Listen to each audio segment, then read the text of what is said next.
BSc second year fourth semester zoology unit 7 basics of computer.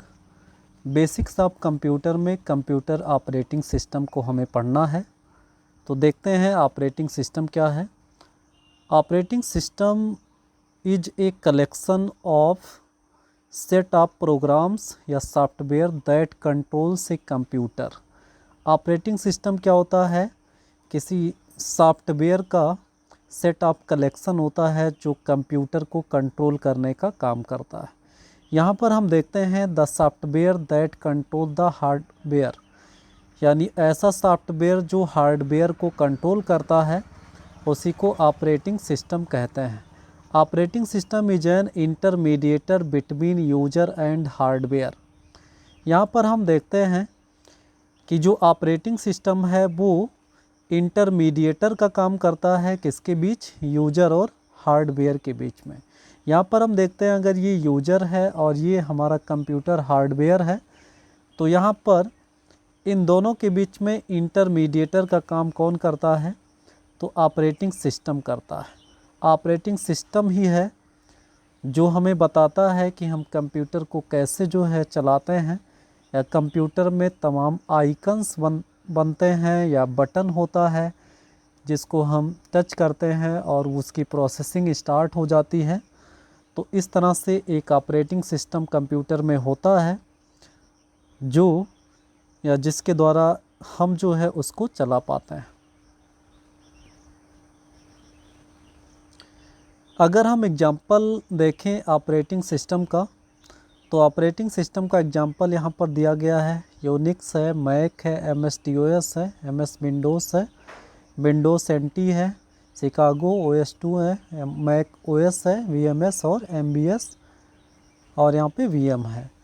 तो ये example है operating system का। Next है ऑपरेटिंग सिस्टम का कैरेक्टर क्या होता है। तो यहाँ पर आपको देखना है ऑपरेटिंग सिस्टम का कैरेक्टर ये है कि इसमें शेड्यूलिंग होती है। शेड्यूलिंग मतलब एक टाइमिंग होती है, उस टाइमिंग के अनुसार वो काम करता है। और हमारा ऑपरेटिंग सिस्टम मेमोरी मैनेजमेंट का भी काम करता है, यानी अगर हम अपने लैपटॉप या कंप्यूटर में किसी चीज़ को डाउनलोड करते हैं तो डाउनलोड किए गए फाइल को किस मेमोरी में और कितनी मेमोरी देना है इसका मैनेजमेंट हमारा ऑपरेटिंग सिस्टम करता है। और किसी भी फाइल को सिक्योर करने के लिए उसको सिक्योरिटी देने का काम कौन करता है? हमारा ऑपरेटिंग सिस्टम करता है। और हमारा जो ऑपरेटिंग सिस्टम है कंप्यूटर का वो अलग अलग प्रकार के सॉफ्टवेयर से इंटरेक्ट करता है। कहने का मतलब जो भी सॉफ्टवेयर आप अपने कंप्यूटर में इंस्टॉल करेंगे उस सॉफ्टवेयर के साथ हमारा जो कंप्यूटर है वो ऑपरेटिंग सिस्टम के द्वारा इंटरेक्ट करेगा।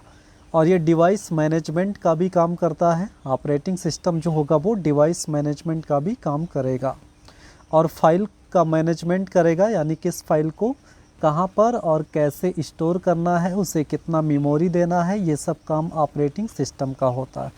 और हमारा ऑपरेटिंग सिस्टम ये भी डिटेक्ट करता है कि एरर कहाँ पर है। हमारे कंप्यूटर सिस्टम में एरर को डिटेक्ट करने का काम भी किसका होता है? ऑपरेटिंग सिस्टम का होता है। एडवांटेजेज ऑफ ऑपरेटिंग सिस्टम की बात करें तो ऑपरेटिंग सिस्टम का एडवांटेजेज क्या है? तो यहाँ पर देखेंगे operating system provides a GUI interface for the users in the form of menu, icons and buttons. जो ऑपरेटिंग सिस्टम है वो क्या प्रोवाइड करता है? GUI इंटरफेस, यानी ग्राफिकल यूजर इंटरफेस प्रोवाइड करता है। हमारा ऑपरेटिंग सिस्टम किस फॉर्म में प्रोवाइड करता है?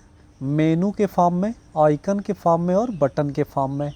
यानी हमारे कंप्यूटर पर मेनू होते हैं, आइकन्स होते हैं और बटन्स होते हैं। ये मेनू, आइकन्स और बटन्स जो है ये कौन प्रोवाइड करता है हमें? हमारा ऑपरेटिंग सिस्टम हमें प्रोवाइड करता है, जिसके द्वारा हम उस कंप्यूटर को आगे चला पाते हैं। यहाँ पर देखेंगे operating system also allow us to sharing the resources with other users. Operating system क्या करता है कि जो भी रिसोर्सेस होते हैं उस रिसोर्सेस को अदर यूजर के पास शेयर करने में भी हेल्प करता है या अलाउ करता है। अगला है it helps user to understand the function of computer. जो ऑपरेटिंग सिस्टम है वो यूजर को बताता है कि हमारा कंप्यूटर कैसे काम करेगा। कहने का मतलब हम कंप्यूटर पर जब बैठते हैं काम करने के लिए, तो कंप्यूटर को जब ओपन करते हैं तो कहीं स्टार्ट का आइकन बना रहेगा, कहीं इंड का आइकन बना रहेगा, कहीं प्रोसेसिंग का आइकन बन जाएगा। तो इस तरह से जो आइकन या बटन या जो भी सिंबल हमें दिखता है, हमें प्रोसेस करने के लिए वो सारी चीज़ें हमें कौन प्रोवाइड करता है? हमारा ऑपरेटिंग सिस्टम देता है वो। अगला देखते हैं it is very easy to use. ये जो है यूज करने में बहुत आसान हो जाता है। It can be easily updated. हमारा ऑपरेटिंग सिस्टम आसानी से अपडेट होता रहता है।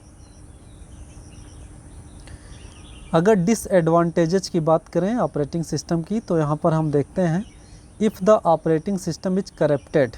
अगर हमारे कंप्यूटर का ऑपरेटिंग सिस्टम करप्ट हो गया तो इसका इफ़ेक्ट जो है पूरे सिस्टम पर पड़ेगा और जो कंप्यूटर सिस्टम है वो काम नहीं करेगा। Only some task run at a time. केवल कुछ टास्क ही एक समय में रन हो पाता है ऑपरेटिंग सिस्टम में। तो एक डिसएडवांटेज ये है और एक डिसएडवांटेज ये है कि अगर ये करप्ट हो गया तो हमारा कंप्यूटर सिस्टम काम नहीं करेगा। अगर हम टाइप्स ऑफ ऑपरेटिंग सिस्टम की बात करें तो यहाँ पर कुछ टाइप्स है, जैसे batch operating system, time sharing operating system, distributed operating system, network operating system, real time operating system, multi processing operating system, multitasking operating system है, मल्टी प्रोग्रामिंग ऑपरेटिंग सिस्टम। ये 8 प्रकार के ऑपरेटिंग सिस्टम्स को यहाँ पर दिखाए गए हैं। अब हम देखते हैं यहाँ पर सबसे पहला जो बैच ऑपरेटिंग सिस्टम है ये क्या होता है। तो यहाँ पर हम देखते हैं बैच ऑपरेटिंग सिस्टम में the batch operating system will work to submit similar kind of job together. Similar kind of job के बैच को क्या कर देता है? सबमिट कर देता है। In this operating system user do not interact directly with our computer system. यानी इसमें जो यूजर है वो कंप्यूटर सिस्टम से डायरेक्टली इंटरेक्ट नहीं होता है।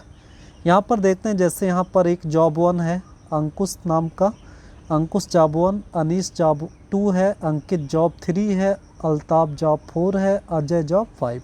ये 5 जॉब हैं और इस पांचों जॉब को जब ऑपरेटर रिसीव करता है तो ये ऑपरेटर इस जॉब को किस में कन्वर्ट कर देता है? बैच में।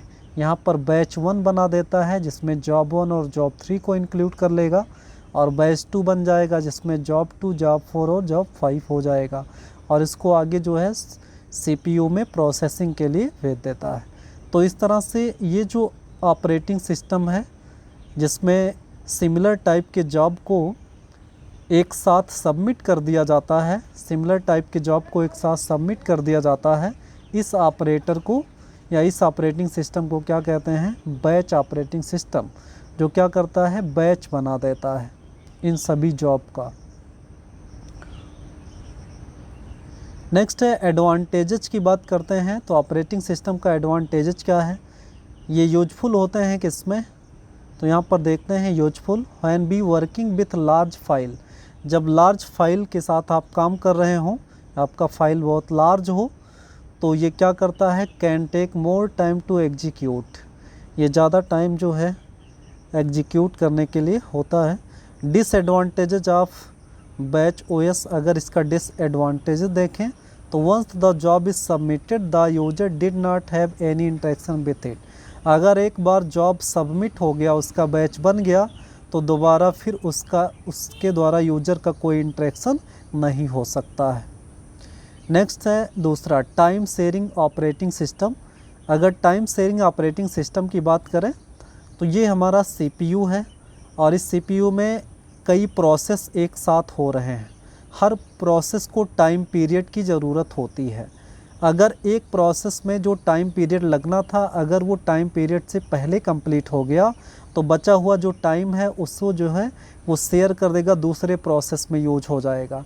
उसमें भी अगर टाइम ज़्यादा बच जाता है तो उस टाइम को वो शेयर कर देगा अगले प्रोसेस में। तो ऐसे सीपीयू में जो तमाम प्रोसेसेस होते हैं, उस प्रोसेसेस में जो टाइम लगता है, उस टाइम में टाइम जो भी बच जाता है, उस बचे हुए टाइम को अदर प्रोसेस को शेयर कर दिया जाता है। तो यहाँ पर the time sharing operating system work with time sharing concept, ये टाइम को शेयर करने का काम करता है। Here the CPU provide a same time period to each and every process to complete its task. यहाँ पर क्या करता है, जो हमारा सीपीयू है वो सेम टाइम प्रोवाइड करता है, सेम टाइम पीरियड प्रोवाइड करेगा किसके लिए, प्रत्येक प्रोसेसेस के लिए, प्रत्येक प्रोसेस के लिए सेम टाइम प्रोवाइड करने का काम हमारा सीपीयू करेगा। तो ऐसे ऑपरेटिंग सिस्टम को क्या कहते हैं, टाइम शेयरिंग ऑपरेटिंग सिस्टम। अगर advantages of time sharing operating system की बात करें तो यहाँ पर if the process of task is completed then the time between the other task increases. कहने का मतलब अगर एक टास्क को कंप्लीट करने के लिए जो प्रोसेस में टाइम लगता है, अगर उस टाइम को जो है कुछ बचाया गया तो बचा हुआ टाइम जो है अदर टास्क को कंप्लीट करने में यूज हो जाएगा।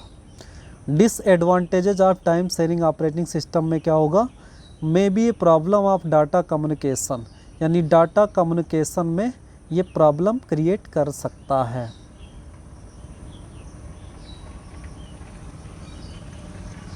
नेक्स्ट है डिस्ट्रीब्यूटेड ऑपरेटिंग सिस्टम।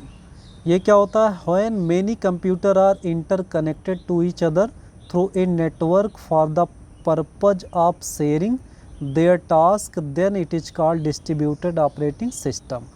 यहाँ पर क्या होता है कि एक नेटवर्क होता है और इस नेटवर्क से कई कंप्यूटर जुड़े होते हैं, और कई कंप्यूटर जुड़े होते हैं। अगर एक कंप्यूटर कोई टास्क को कंप्लीट कर रहा है और वो टास्क अगर कंप्लीट नहीं हुआ तो उस टास्क को वो शेयर कर देता है, दूसरे नेटवर्क के थ्रू शेयर कर देता है दूसरे कंप्यूटर के पास, जिससे दूसरा कंप्यूटर उस टास्क को क्या करेगा, कंप्लीट कर लेता है। ऐसे ही होता है यहाँ पर डिस्ट्रीब्यूटेड ऑपरेटिंग सिस्टम में, नेटवर्क के थ्रू जो टास्क है एक कंप्यूटर का वो दूसरे कंप्यूटर के पास शेयर कर दिया जाता है।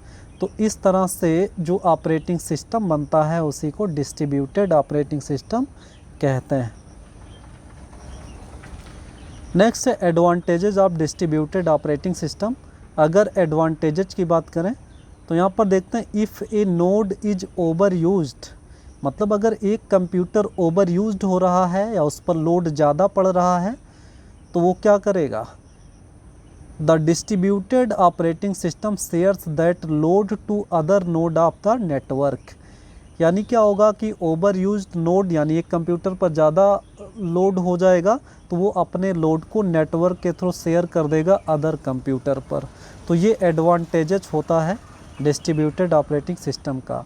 डिसएडवांटेजेस क्या होता है, if the network is spread communication of all computer is broken. अगर नेटवर्क ख़राब हो गया तो जितने भी कंप्यूटर्स उस नेटवर्क से जुड़े हैं सभी कंप्यूटर का जो कम्युनिकेशन है वो क्या कर जाएगा, ब्रोकन हो जाएगा। नेक्स्ट है network operating system. Network operating system में क्या होता है, दीज, यहाँ पर देखते हैं, these operating system have a server. यानी नेटवर्क ऑपरेटिंग सिस्टम में क्या होता है, एक सर्वर होता है that connects many other client computer, जो क्या करता है अलग अलग कंप्यूटर को क्या करेगा यहाँ पर कनेक्ट किए रहता है। So we can easily share our files resources and many more from the server machine to all the machine which are connected through a server. हम क्या कर सकते हैं कि किसी भी फाइल को या किसी भी फाइल रिसोर्सेज को एक कंप्यूटर से दूसरे कंप्यूटर को शेयर कर सकते हैं, किसके थ्रू, सर्वर के थ्रू। यहाँ पर जो सर्वर है वो किसी भी डाटा को स्टोर करने का काम करता है, किसी की प्रोसेसिंग भी काम करेगा, और ये क्या करता है यहाँ पर सिक्योरिटी का भी काम करता है। तो इस तरह से एक सर्वर होगा, सर्वर से सभी कंप्यूटर जुड़े होंगे और एक कंप्यूटर दूसरे कंप्यूटर के पास जो भी फाइल रिसोर्सेस है उसको शेयर कर पाएगा, किसके थ्रू, सर्वर के थ्रू। तो यहाँ पर ये नेटवर्क ऑपरेटिंग सिस्टम हो जाता है। Advantages of network operating system की बात करते हैं तो network operating system provide a security and we need to upgrade only server machine. अगर हमें इस ऑपरेटिंग सिस्टम को यानी नेटवर्क ऑपरेटिंग सिस्टम को अपग्रेड करना है तो इसमें केवल हम किसका अपग्रेड करेंगे, सर्वर मशीन का। अगर सर्वर मशीन अपग्रेड हो गया तो जितने भी कंप्यूटर उससे जुड़े हैं सब क्या हो जाएंगे, अपग्रेड हो जाएंगे। और ये सर्वर क्या प्रोवाइड करता है, यहाँ पर देखो नेटवर्क ऑपरेटिंग सिस्टम प्रोवाइड क्या करता है, सिक्योरिटी भी ये हमें प्रोवाइड करता है। अगर डिसएडवांटेजेस की बात करें तो यहाँ पर क्या हो जाएगा, if server machine is crashed, अगर सर्वर मशीन क्रैश्ड हो जाए तो क्या होगा, then automatically the entire network will be failed. तो जितने भी, अगर सर्वर क्रैश्ड हो गया, सर्वर मशीन क्रैश्ड हो गया तो जितने भी नेटवर्क हैं सब क्या हो जाएंगे, फेल हो जाएंगे। उसके बाद पांचवा है real time operating system. Real time operating system क्या होता है, तो real time operating system is very useful where be required A quick response. यानी इस प्रकार का जो ऑपरेटिंग सिस्टम है वो बहुत यूजफुल है, ऐसी जगह पर यूजफुल है जहाँ पर रिस्पांस बहुत फास्ट चाहिए, क्विक रिस्पांस चाहिए। Used in missile system, hospital, CTC। इस प्रकार का ऑपरेटिंग सिस्टम जो है वो मिसाइल सिस्टम या हॉस्पिटल में यूज किया जाता है। एडवांटेजेस की बात करें तो real time operating system provide a quick response, hence generally used in scientific, engineering, NASA and many more organisation. यानी ये ऑपरेटिंग सिस्टम हमें क्विक रिस्पांस देता है, इसलिए इसका यूज जो है तमाम ऑर्गेनाइजेशन में यूज किया जाता है। डिसएडवांटेजेस की बात करें तो ये बहुत कॉस्टली होता है। और रियल टाइम ऑपरेटिंग सिस्टम दो तरह का होता है, hard real time operating system और soft real time operating system. Next यहाँ पर मल्टी प्रोसेसिंग ऑपरेटिंग सिस्टम है, यहाँ पर जो मल्टी प्रोसेसिंग के लिए होता है। मल्टीटास्किंग ऑपरेटिंग सिस्टम, मल्टीटास्क को कंप्लीट करने के लिए मल्टी प्रोग्रामिंग ऑपरेटिंग सिस्टम होता है। तो इस तरह से डिफरेंट टाइप के ऑपरेटिंग सिस्टम होते हैं जिसके द्वारा जो क्या करते हैं, जो इंटरमीडिएटर का काम करते हैं यूजर और कंप्यूटर के बीच में।